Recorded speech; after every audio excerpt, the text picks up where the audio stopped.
her. She's so poised. It's so beautiful. You made me sick.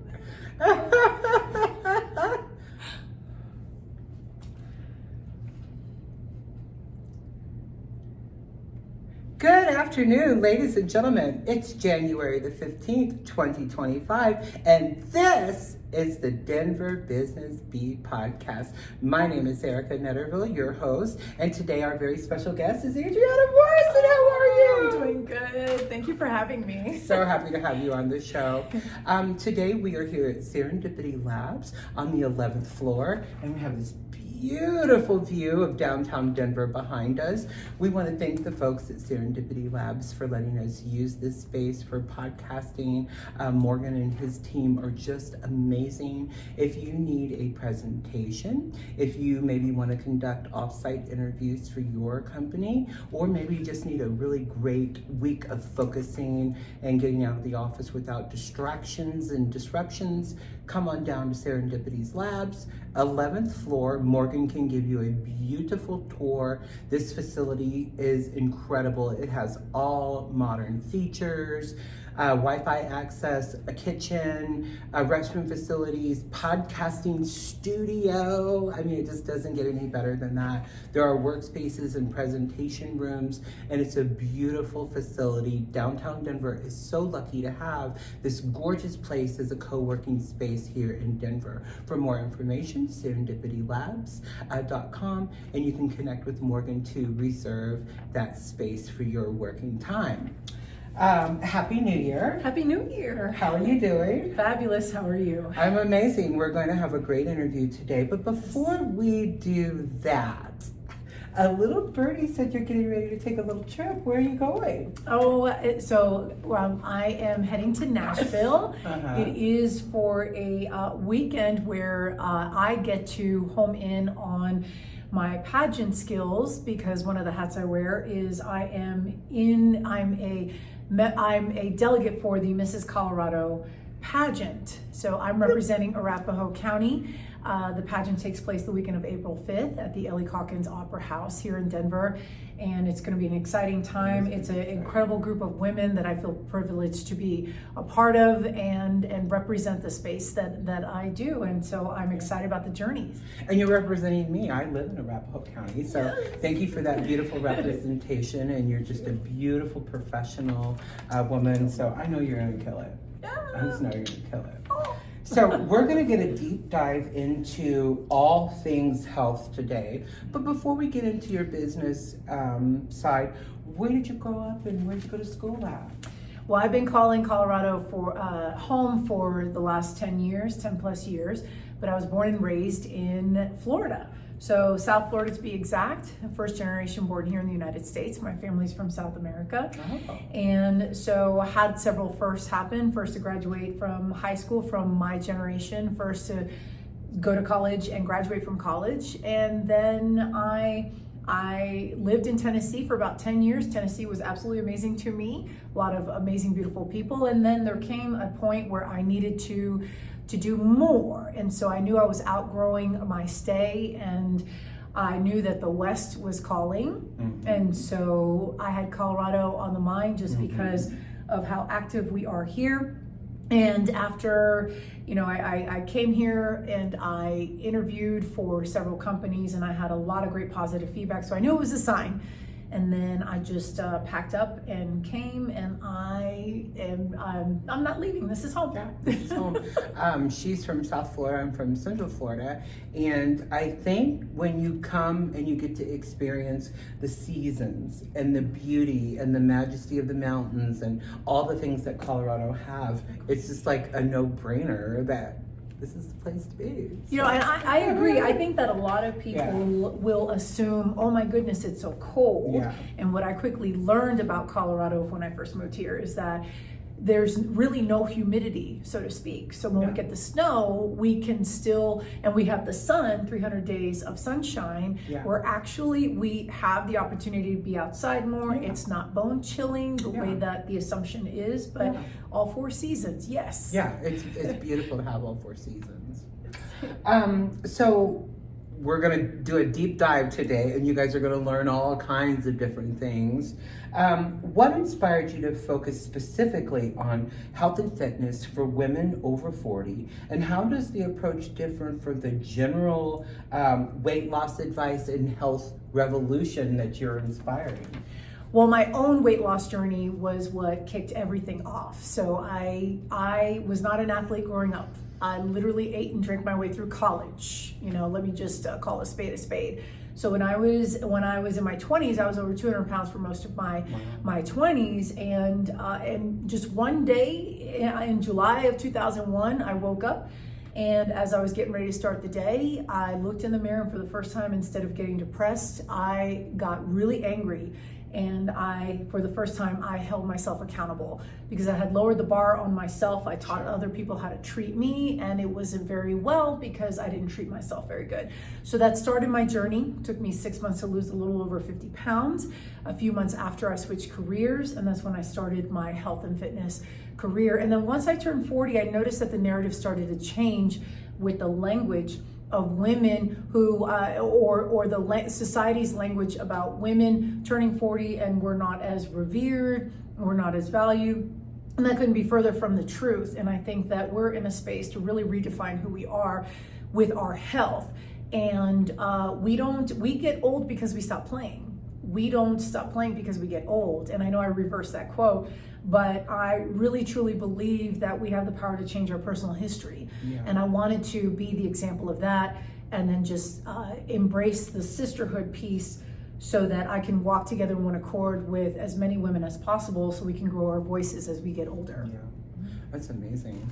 And I am a woman over 40, and I am a little overweight. And, people say, oh, you're always so fabulous. Oh, you carry yourself well, your clothes, your things. But at the end of the day, there are times where I feel that too. And it's so hard over 40 to lose weight and to get on a good plan and stick to it. And, it's just recently New Year's, and so many people make that New Year's resolution, I'm going to do better, and about 6 weeks later they're back to eating that Big Mac and doing the things that aren't healthy for them. So through this interview and then connecting with her on all of her socials and LinkedIn's and all the things that you're going to discover today, maybe someone will be able to be inspired and stick through that full commitment to themselves. So in your experience, what are some of the biggest challenges women over 40 face when it comes to maintaining a healthy weight?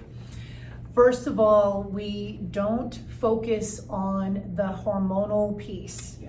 And there's new data that talks about the median age for menopause happening, which has been the biggest factor as we get older. Yeah. Is so 51 is the median age for menopause. The average age onset of perimenopause, which is the time frame prior to, has now been recognized as 10 to 15 years before menopause. Wow. So now we're recognizing that women in their late 30s, no longer is it rare to be experiencing perimenopausal symptoms. Women in their 40s most definitely are beginning to experience perimenopause. And so as the hormones are fluctuating, estrogen levels begin to be on the decline, progesterone's getting thrown off, thyroid is getting a little bit thrown off, testosterone for sure.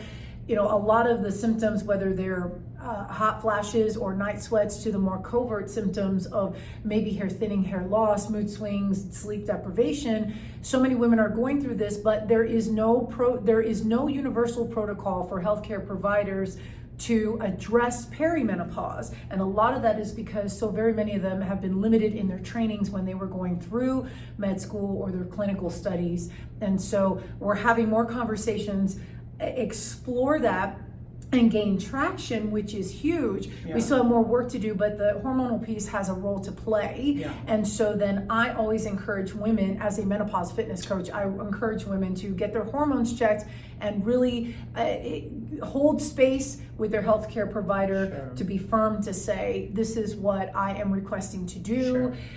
I want to get ahead of these symptoms. What is our first step? What is our plan? And then how do you, as healthcare provider, how do you manage your menopause or perimenopause patients? And I think that's a good starting point for women to grow their voices. Wow, that was a phenomenal answer. Yeah. Because, it is true. There's times where I've even worked on how much I'm eating, and it still is if I'm eating a large portion. There's days that I come home and I just feel so low energy too, and you have to push yourself against that.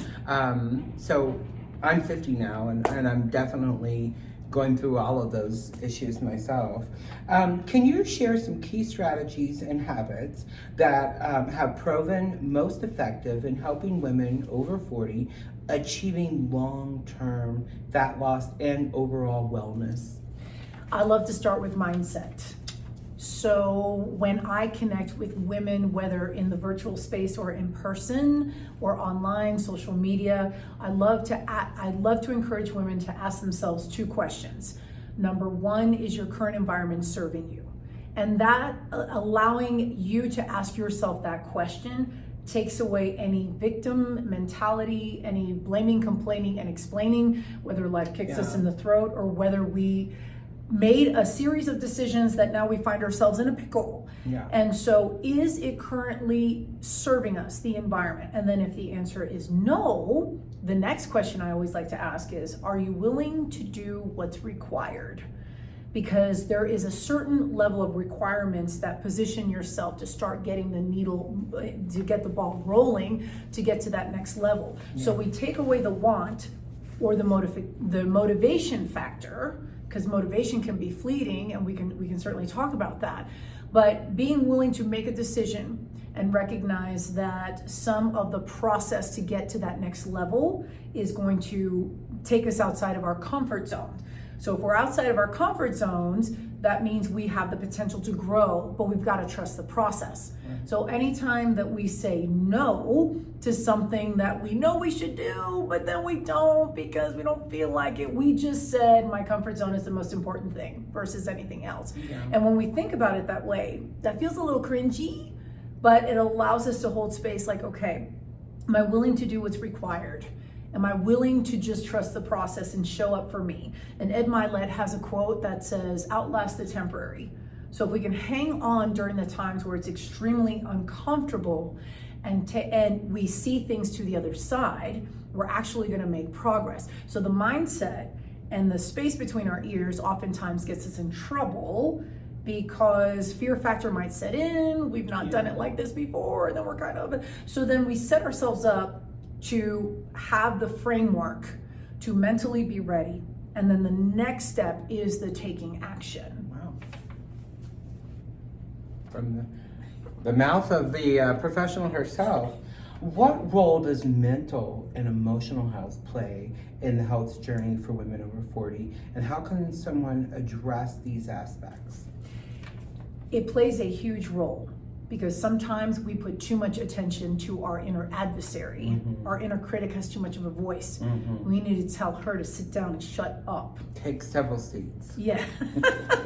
And so in doing so, we can't embrace fear. Fear is not real. Fear is our perception of what may or may not happen. Sure. And we're giving too much energy to that space versus taking action, trusting the process, and being okay with stumbling along the way.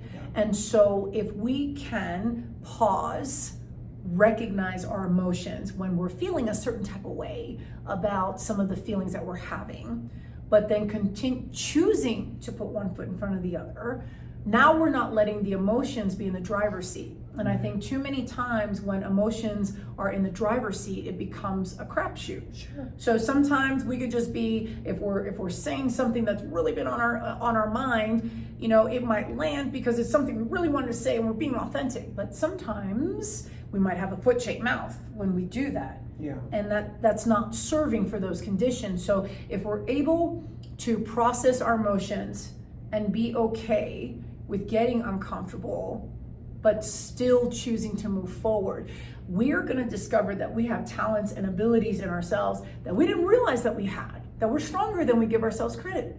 And we have to tell the inner critic, no, let me put the tape right over your mouth again.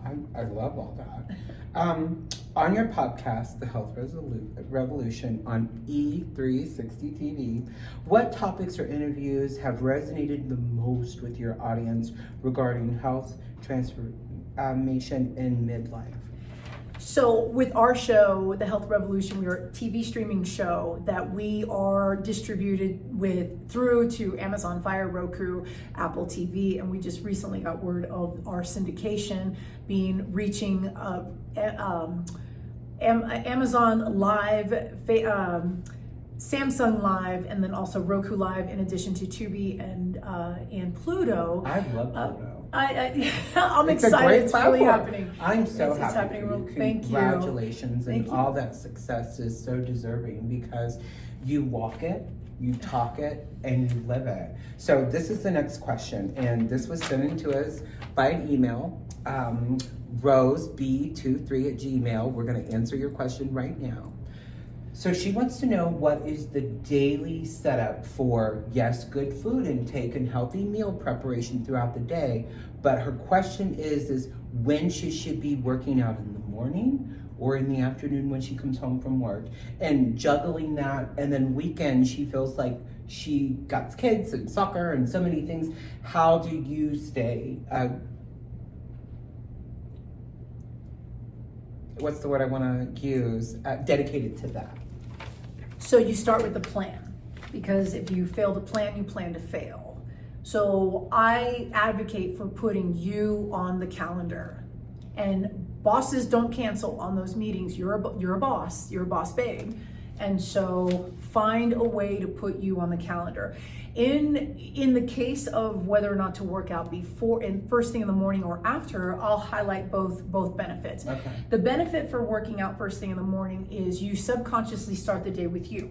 Yeah. You're getting up in the morning, you're having that intention before life becomes a circus and all the things that we're going to cover. You are taking time for you, so you're setting the stage that you're starting the day with you. Therefore, you are advocating, you are putting plan to practice. You're actively putting you first. So at least you take care of you. Sure. Now you're able to take care of your day.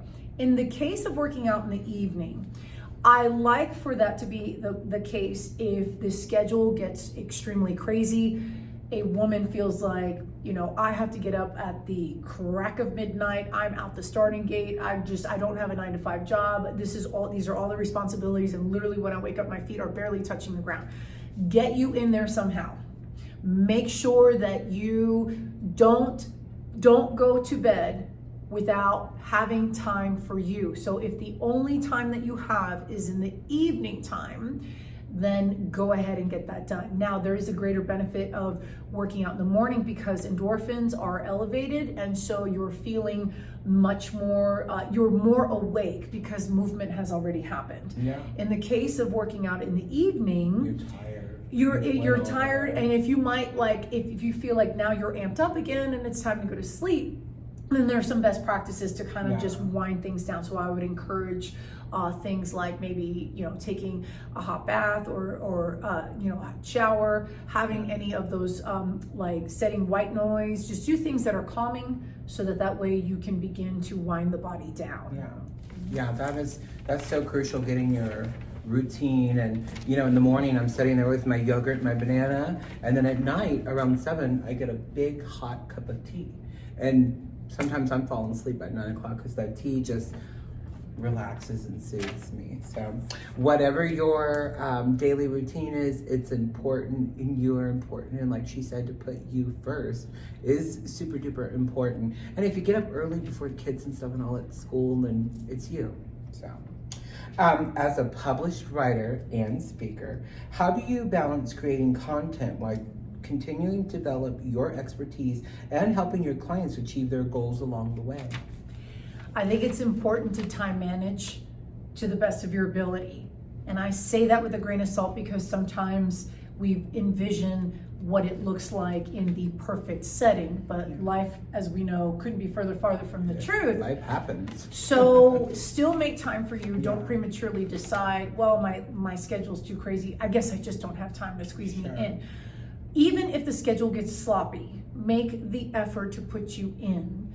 See where we can eliminate the distractions. Sure. what is not serving you, but it's just pulling and creating just busy time, but not necessarily proactive time for you. And I think that once we do that and we get into the practice, we start to become efficient, but there's no deadline to perfect it. It's just something that we can always fine tune and get better at as we go. So I think the best thing to do is to be able to put time management at a high regard, and then also use your voice. So as things are kind of pawing at you throughout your day, maybe in your private space, significant others, co-workers or colleagues, begin to use your voice, and don't be afraid to ruffle a few feathers. Yeah. I mean, there's a way that you can have your voice be heard and not fear what the response is going to be, because we never want to compromise our voice for someone else's comfort zone. Yeah. And as women, there's a million things in a day. We're taking care of our children, we're taking care of our husbands or our wives or our spouses, we're taking care of work and all of the things that we have to do at work. And then we come home and we prepare dinner and we get the kids settled. When do you make you a priority? So that's what she is kind of relating to you to, is to make time for you, put you on the calendar and show up for you. I think that's the biggest takeaway. And I think the other thing, if I can ask, is never be afraid to ask for what you need. I think that's a big one that's maybe underestimated, that the reality. And I think that when I am struggling, I am not afraid to ask for those closest to me for what I need. And your partner can do bath time. Your partner can make a meal once in a while. Your partner can pick up people from soccer practice so that you can have that time that you need for you. You just have to make that time and commitment. What is the approach to the ideal positivity and self-love in your work with clients who may be struggling with their body image?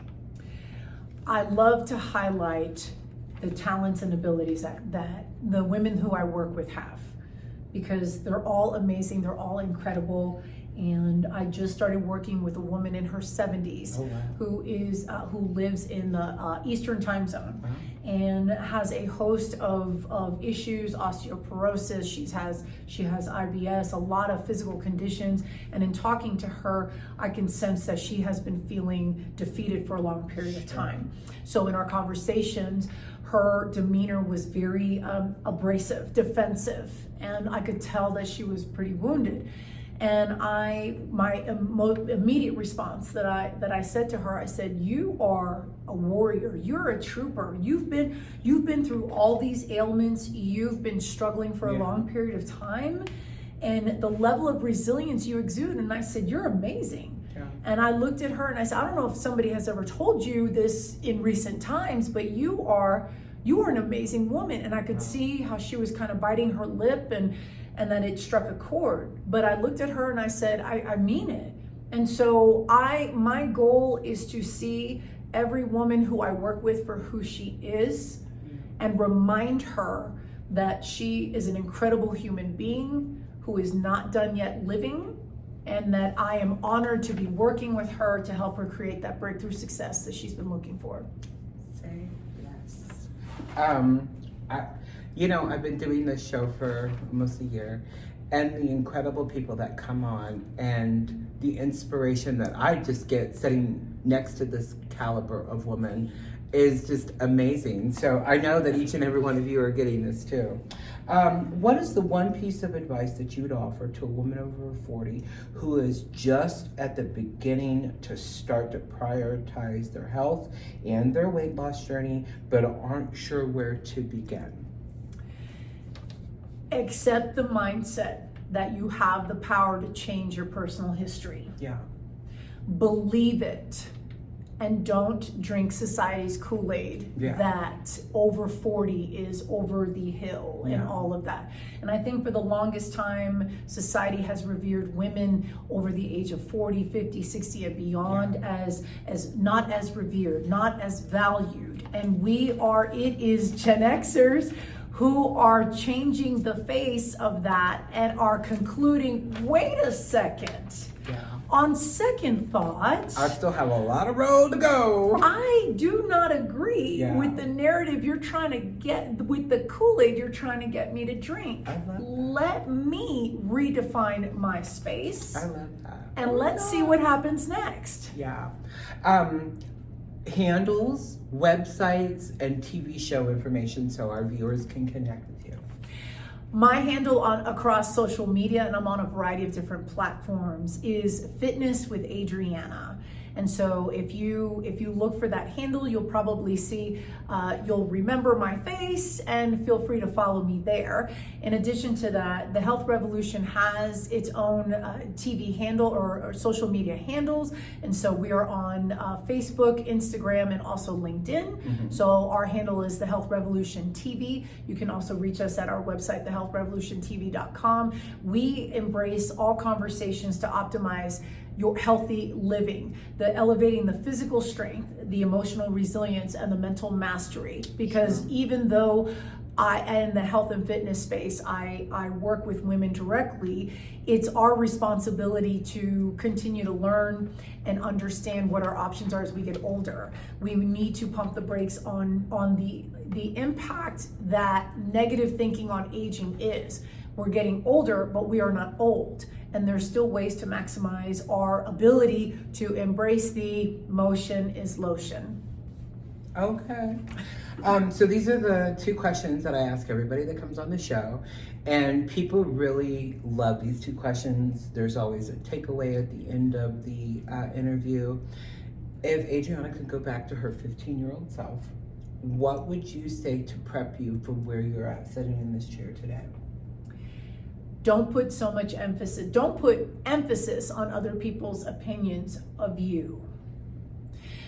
My 15-year-old self, she played small and she was fearful, and the ego took a major hit. Yeah. So as an insecure young adult, I entered college with that mentality. I did too. And so I believe that I wasted time fussing. Yeah. And prematurely concluding Yeah. my value, which I undervalued myself Yeah. tremendously. So I would put that encouragement, and also let her know that high school is just a stepping stone to life. This Sure. is not what all life is. Right. There's more out there, so trust the process and don't be afraid to be your own voice. Yeah. You and me are close to the same age, and I think that was just something that in the 70s and 80s, women really were not seen and heard yet. The girl that is born in 2015 and grows up, you ain't got none of that work. Same thing. If you can move ahead to your 70-year-old self, what would be the legacy that you'd want to leave?